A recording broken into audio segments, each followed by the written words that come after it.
Hello friends, आज मैं फिर आई हूँ न्यू ब्लॉग लेके, नई मन की बात लेके। तो फ्रेंड्स, आज जो मेरी नई मन की बात है वो इस तरीके से है कि आप अपनी किस्मत और कर्म के ऊपर कितना भरोसा करते हैं। फ्रेंड्स, कहानी इस टाइप से है। एक आदमी था जो बेचारा बहुत ही दुखी रहता था हमेशा। अगर किसी अपने लाइफ में अगर वो किसी काम को लेके हार जाता था या उसके पैसे लॉस हो जाते थे, पैसे कमा नहीं पाता था ठीक से, तो वो बहुत दुखी रहता था और अपनी किस्मत को कोसता रहता था। जैसे तैसे वो अपना दिन बिता रहा था, तो इतने में उसके मम्मी पापा ने उसकी शादी कर दी उस आदमी की। जब उस आदमी की शादी हो गई तो उसके घर गृहस्थी में कुछ तनाव सा शुरू हो गया और उसकी बीवी से उसका डिवोर्स हो गया।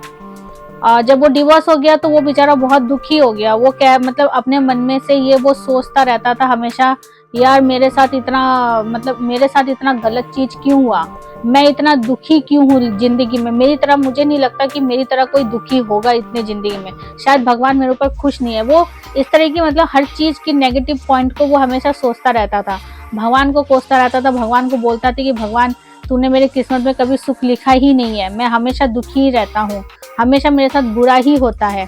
सोचते सोचते बेचारा एक जगह किसी पेड़ के नीचे जाके वो बैठा था, आराम से बैठ के वो ये सब बातें सोच रहा था। ठंडी ठंडी हवा आ रही थी, तो वहीं से एक आदमी गुजर रहा था। एक नारियल का पेड़ था सामने बहुत बड़ा, एक आदमी वहीं से गुजर रहा था, तो वो नारियल जो है उस आदमी के सर पे गिर गया। अब वो आदमी के चोट तो लगी है हल्की सी, तो उसने क्या किया, उस आदमी ने नारियल को उठा के यूं करके देखा, देखने के बाद उससे नारियल को उसने फोड़ा, फोड़ने के बाद उसका पानी निकाल के उसने पी लिया। तो ये सब देखने के बाद वो आदमी उससे कहता है, आपकी भी किस्मत बहुत बुरी है। उस आदमी से बोलता है, जो आदमी उस पेड़ के नीचे से जा रहा था। तो कहता है, आपकी भी किस्मत बहुत बुरी है, जो आप इस पेड़ के नीचे से जा रहे थे और वो नारियल आपके सर पे गिर गया है। मैं भी तो आया हूँ यहाँ से, पर मेरे सर पे नहीं गिरा। वो कहता है, तो वो आदमी ये सुनने के बाद बोलता है, ये किस्मत क्या होता है। तो वो आदमी समझ गया था, वो ये सोच रहा था कि ये बहुत नेगेटिव पॉइंट में अपनी जिंदगी जी रहा है। तो उसने बोला, क्या अपनी किस्मत बुरी लगती है क्या, किस्मत आपको बहुत बुरी लगती है। तो वो कहता है, हाँ मेरा तो नसीब बहुत बुरा है, मेरे साथ हमेशा बुरा ही होता है, मेरे साथ कभी भी भगवान ने अच्छा लिखा ही नहीं है। तो इतने में वो बोलता है कि आपको मैं एक सलाह देता हूँ, आप एक काम करो, उस वाले गांव में एक बुद्ध बाबा जी आए हुए हैं, आप उनसे जाके मिल लीजिए। तो वो कहता है ठीक है, क्योंकि वो जो है वो किस्मत बदल देते हैं, ऐसे करके बोला उन्होंने। कहता है ठीक है, मैं चला जाता हूँ कल सुबह। वो तड़के सुबह अपना लंच वंच लेके, अपना पानी का बोतल वोतल लेके वो निकल जाता है। जहाँ पे बुद्ध भगवान जहाँ पे वो रहते थे, विराजमान थे, वो वहीं पहुंच जाता है।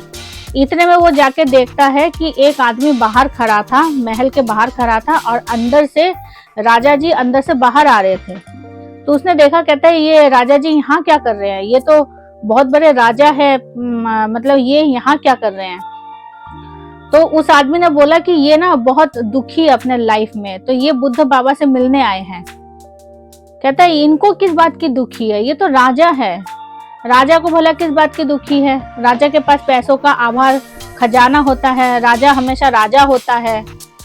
तो ये बात सुन के वो जो आदमी खड़ा था वहां पे, वो बोलता है कि ये जो राजा है ना, ये हर युद्ध में ये हार जाता है, इसलिए ये बहुत दुखी है, ये अपने नसीब को बहुत गंदा बोलता है। कहता है, मेरा नसीब बहुत खराब है, तो ये नसीब अपने नसीब को ये बदलने के लिए यहाँ आया हुआ है। कहता है, अच्छा। तो इतने में वो फिर अपने बुद्ध बाबा से वो मिलता है वो आदमी। तो बुद्ध बाबा एक पेड़ के नीचे ऐसे करके बैठे हुए थे। तो वो वहां जब जाता है तो वो पूछता है कि बाबा जी, मेरा नसीब इतना खराब क्यों है, मैं जहाँ जाता हूँ मेरे साथ इतना बुरा क्यों होता है, हर जगह ही बुरा होता है मेरे साथ। तो वो बुद्ध बाबा बोलते हैं कि तुम्हारा नसीब खराब है, तुम्हें लगता है तुम्हारा नसीब खराब है। वो कहता है, हाँ मेरा नसीब बहुत खराब है, भगवान ने मुझे कुछ भी ऐसा अच्छा मेरे को सोच के मुझे जमीन पे नहीं भेजा है। कहता है, ठीक है, कोई बात नहीं, चलो मेरे साथ। वो अपने साथ वो लेके जाता है, बुद्ध बाबा भगवान जी उसे लेके जाता है साथ में।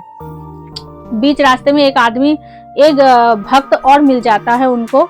तो वो अपने भक्त के साथ और उस आदमी के साथ, दोनों लोगों के साथ बुद्ध बाबा जो है जाते हैं, कहीं पे लेके जाते हैं। तो बीच रास्ते में क्या होता है, जब वो जाता है ना कि बीच रास्ते में ना कांटे पड़े थे बहुत सारे। तो जो वो दोनों जा रहे थे तो उनके ना पाँव में चुभ जाता है एक के। तो कहता है अरे बाबा जी, ये तो मेरे साथ तो बहुत बुरा हुआ, यहाँ पे इतने सारे कांटे पड़े हैं और देखो पाँव में चुभ गया, मेरा तो नसीब खराब है। कहता है देखो बेटा, कांटे तो पड़े हैं मुझे समझ में आ रहा है, पर तुम्हारे सामने 3 बातें हैं। कहता है या तो तुम अपने नसीब को कोसो बैठ के, यहाँ से वापस चलो, ठीक है। दूसरा रास्ता तुम्हारे पास ये है कि तुम क्या करना, या तो वापस मतलब कांटों का हटने का इंतजार करो, कल परसों तुम फिर आना, जब अगर कांटे हट जाए तब तुम जाना यहाँ से। और तीसरा रास्ता तुम्हारे पास ये है कि जितने भी ये रास्ते में कांटे बीचे हैं, तुम दोनों मिलकर इन कांटों को हटा दो और रास्ता क्लियर हो जाएगा तो निकल जाएंगे। वो कहते हैं ठीक है, मैं कांटे हटा देता हूँ, सारे जितने भी कांटे थे रास्ते में से उन्होंने दोनों ने मिलकर हटा दिए और बड़े आराम से वो रास्ता उन्होंने क्रॉस कर लिया। अब आगे जाते हैं, आगे देखते हैं बहुत बड़ा नदी है। अब वो नदी को पार करके कैसे जाएंगे? कहते हैं बाबा जी अब तो ये नदी भी आ गया है, अब हम ये नदी पार करके कैसे जाएं? कहते हैं देखो इसमें भी अब तुम्हारे सामने 3 रास्ता है। कहते हैं या तो तुम वापस चले जाओ, अपनी किस्मत को कोस लो, या तो तुम एक काम करो, तैरना सीखो। 2-4 दिन पहले तुम तैरना सीखे हो पानी में। अगर तुम्हें तैरना नहीं आता, उसे तैरना नहीं आता है, तो तुम एक काम करो, 2-3 दिन तुम तैरना सीख कर आ जाओ। तो जब तुम तैरना सीख जाओगे तब तुम इस नदी को तैर के फिर चले जाना। और तीसरा ऑप्शन तुम्हारे पास ये है, आसपास कोई देखो, अगर कोई नाव है तो नाव में करके हम बैठ के आराम से नदी को पार करके जा सकते हैं। कहते ठीक है, मैं नाव ढूंढ के लाता हूँ। जब वो नाव ढूंढ के लाता है तो वो नदी आराम से क्रॉस करके चला जाता है और जहां उन लोगों को जाना था वो वहां पे पहुंच जाते हैं तीनों। तो इतने में जो आदमी जो बाबा के पास आया था, जो कहता था कि मेरी नसीब खराब है, तो उसने बोला ये बात कि तो बाबा जी आज मुझे ये चीज समझ में आई कि नसीब जो है वो हमारे हाथ में है, हमारे कर्मों के हिसाब से है। तो ये चीज बाबा ने फिर खुल के उन दोनों शिक्षकों को समझाया कि नसीब और कर्म ये हमारे हाथ में है। नसीब जैसा कोई चीज नहीं होता है, अपने नसीब के भरोसे नहीं बैठना चाहिए। हमारे हाथ में कर्म है, हमें वो कर्म के हिसाब से हमें करना चाहिए। अब जैसे हमें सामने परिस्थिति दिखती है, हम उसी हिसाब से कर्म के अनुसार अपने काम करेंगे तो जाके हमारा नसीब ठीक होगा। होता क्या है फ्रेंड, जो बुद्ध बाबा ने समझाया उन दोनों को, मेन मुद्दा ये समझाया कि हम क्या करते हैं, हम अपने दिल में ना एक बहुत बड़ा आशा पाल लेते हैं। हमें ये लगता है हम उस चीज को हासिल कर लेंगे। जब वो चीज हमसे हासिल नहीं हो पाती है तो हम ये सोचते हैं हमारे कर्म खराब है, हम ये सोचते हैं हमारे नसीब खराब है, सॉरी नसीब खराब है। तो ये चीज बुद्ध बाबा ने समझाया कि अगर हमने दिल में कोई चीज आशा रखी है ना, जब वो चीज हासिल नहीं होती ना तो हम नसीब को दोष देते हैं, हम अपने कर्म को नहीं देखते हैं। तो ये चीज उन दोनों ने बाबा जी ने उन दोनों को अच्छे से समझाया कि अपने कर्म करो और नसीब को कोसना बंद करो। तो ये चीज बहुत अच्छे से उस आदमी को समझ में आ गई थी। वो खुशी खुशी फिर अपने घर गया और अपने कर्म के ऊपर उसने विश्वास रखा और वो जिंदगी में लाइफ में आगे जाके वो सुखी से रहने लग गया। तो यही थी आज मेरी मन की बात। फ्रेंड्स, आप लोगों को कैसी लगी प्लीज आप लोग कमेंट सेक्शन में बताइएगा और मेरे चैनल को ज्यादा से ज्यादा शेयर करिएगा, जितना ज्यादा से ज्यादा हो सके। और कल मैं फिर आती हूँ आपसे एक न्यू ब्लॉग लेके, नई मन की बात लेके। तो फ्रेंड्स, जब तक के लिए बाय।